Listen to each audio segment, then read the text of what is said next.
Hello guys, welcome back to my channel Ayu doctor Roshan. मैं doctor Roshan and आज मैं बात करूंगी यूटीआई के प्रिवेंशन एंड ट्रीटमेंट के बारे में। ठीक है, तो ये बहुत ही एक अच्छा टॉपिक है। इसमें सबसे पहले प्रिवेंशन की बात देखेंगे, उसके बाद से ट्रीटमेंट क्या है ये देखेंगे। ठीक है ना। तो यूटीआई का मेन सिम्टम्स क्या है, पहले ये जानना भी बहुत ज़रूरी है। यूटीआई में होता क्या है, यानी कि यूरिनरी ट्रैक इन्फेक्शन। इसमें बार बार पेशाब का लगना और जलन के साथ पेशाब होता है। लोअर एब्डोमेन में यानी कि पेट के निचले हिस्से में दर्द होता है और बहुत तकलीफदेह होता है। कई बार तो ऐसा होता है कि पेशाब के साथ साथ ब्लीडिंग भी स्टार्ट हो जाता है जब एडवर्स कंडीशन में। ठीक है ना। तो अब एक एक करके हम देखेंगे। सबसे पहले प्रिवेंशन हम यहाँ देखने जा रहे हैं कि इसमें सबसे ज़्यादा प्लेंटी ऑफ वाटर पीने के लिए बोला जाता है और पेशाब को रोक के नहीं रखना होता है। और हमेशा जब भी वॉशरूम आदमी जाए तो इसमें कोशिश किया जाता है कि जो वाइप्स किया जाए वो फ्रंट से बैक की तरफ साफ़ किया जाए। और कभी भी जब भी जाएं यूरिनेशन के लिए तो जो अब ये एम्प्टी करके आना है ब्लैडर को, क्योंकि जब तक ये फुल यानी कि थोड़ा भी अगर फिर बच जाता है तो इन्फेक्शन फिर से कॉज करता है। और नहाते वक्त ये भी ध्यान रखना है इसमें कि जो सेंट्रल पार्ट है, जो सेंट्रल प्राइवेट पार्ट है, यहाँ पे सोप ना लगाएं, क्योंकि यहाँ पे कुछ फ्लोरा होते हैं जो एसिडिक मीडियम को क्या करते हैं, मेंटेन रखते हैं। और वो जो नुकसानदेह जो फ्लोरा है उसको वहाँ पे ग्रोथ करने से या होस्टाइल नेचर वहाँ पे क्रिएट करते हैं, वहाँ पे पेनिट्रेट करने से क्या करते हैं, बचाते हैं। और ये भी बोला जाता है कि जो शावर लेना ज़्यादा बेटर माना जाता है नहाते वक्त, ना कि बाथ टैब यूज करना। ठीक है ना। और एक और इम्पोर्टेंट चीज़ है इसको बचाव के लिए कि जब भी सेक्सुअल इंटरकोर्स के बाद दोनों पार्टनर को विद इन 10 to 15 मिनट्स के अंदर प्राइवेट पार्ट को क्या करना है, वॉश करना है और मिक्चुरेशन भी करना है। ठीक है ना। अब नेक्स्ट हम देखते हैं इसको प्रिवेंशन को हम ये बोल सकते हैं होम रेमेडीज़ की तरह यूज कर सकते हैं इसके बचाव के लिए। और ट्रीटमेंट की तरफ हम बढ़ रहे हैं तो ट्रीटमेंट में बेसिकली यहाँ पे अल्कलाइजर का यूज किया जाता है। ठीक है ना, जिसके ब्रांड नेम अल्कासोल के नेम से भी आता है। ये basically die sodium hydrogen citrate होता है और ये करता क्या है, ये पीएच को बढ़ा देता है। और पीएच के बढ़ाने से जो सिम्टम्स होता है, बर्निंग हो गया या पेनफुल मिक्चुरेशन हो गया, बार बार जाना, ये सिम्टम्स में काफ़ी रिलीफ कर देता है। बट ये होल ट्रीटमेंट नहीं होता है, ये ओनली सिम्टम्स को क्या करता है, रिड्यूस कर देता है। इसका डोज मोर देन 12 वर्ष के लोगों के लिए, नहीं, एडल्ट डोज 15 ml होता है। 15 ml दिन में 3 बार 1 ग्लास वाटर में मिक्स करके लेना होता है और 3 से 5 दिन के लिए होता है। ठीक है ना। बट इन दवाइयों से सिर्फ ओनली इससे अल्कासोल अल्कलाइजर से सिम्टम्स में रिलीफ होता है, ये कंप्लीट ट्रीटमेंट नहीं होता। इसके साथ साथ फ्लोरोक्विनोल्स की जो एंटीबायोटिक है ये दी जाती है, जैसे लीवोफ्लॉक्सासिन एंड सिप्रोफ्लॉक्सासिन बेस्ट माना जाता है इसमें। ठीक है, ये दिया जाता है। फिर इसके साथ है क्रैनबेरी का कैप्सूल भी मार्केट में अवेलेबल है, आता है, ये भी दिया जाता है। एक्चुअली क्रैनबेरी की कैप्सूल जो है इसमें क्या होता है, प्रोएंथोसाइनामाइड होता है। ठीक है ना। और ये क्या करता है, ये केमिकल्स जो भी इकोलाई बैक्टीरिया है, हार्मफुल बैक्टीरिया, ये क्या करता है, जब इन्वाइट करता है यूबी को, यूरिनरी ब्लैडर को, यानी कि पेशाब के थैली को, तो उसके वॉल से ये बैक्टीरिया को चिपकने नहीं देता। तो इस तरीके से ये क्या करता है, प्रिवेंट करता है इन हार्मफुल बैक्टीरिया को ग्रो होने से या अंदर उसके घर बनाने से। ठीक है ना। नेक्स्ट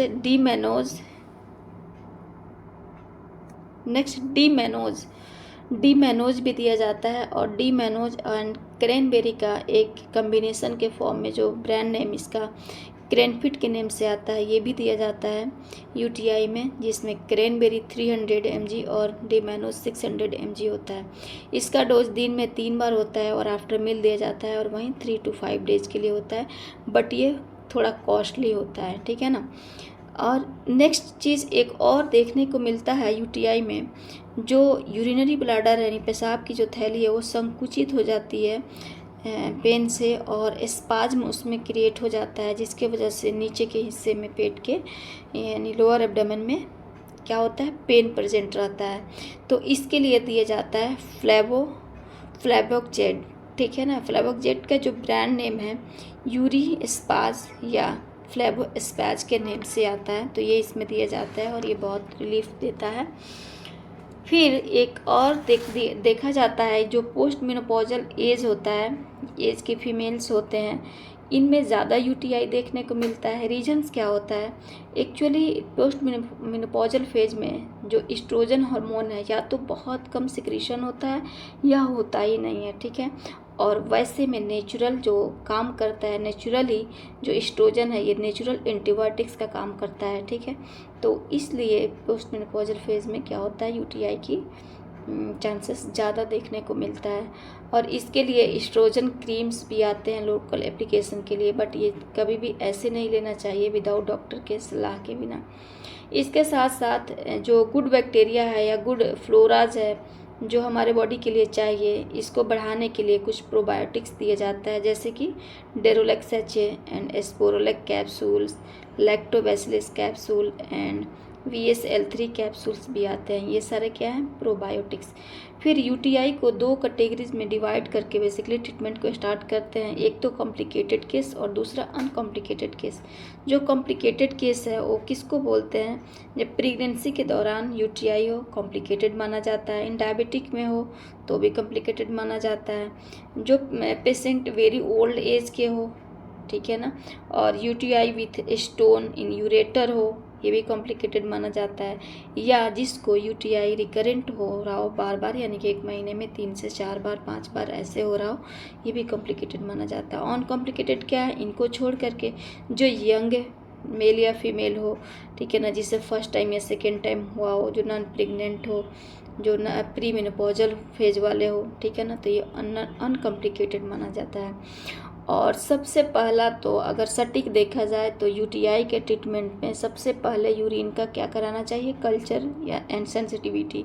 इससे पता चल जाएगा कि कौन से बैक्टीरियाज या किसके कौन से एंटीबायोटिक्स के से बॉडी क्या सेंसिटिव है, किससे नहीं है, ठीक है ना। और कल्चर में बैक्टीरियाज दिख जाते हैं कि किसके एक्चुअली किससे ये इन्फेक्शन हुआ है, किस फ्लोरा से, ठीक है ना। तो जनरली इसमें 5 एंटीबायोटिक्स प्रीफर किया जाता है।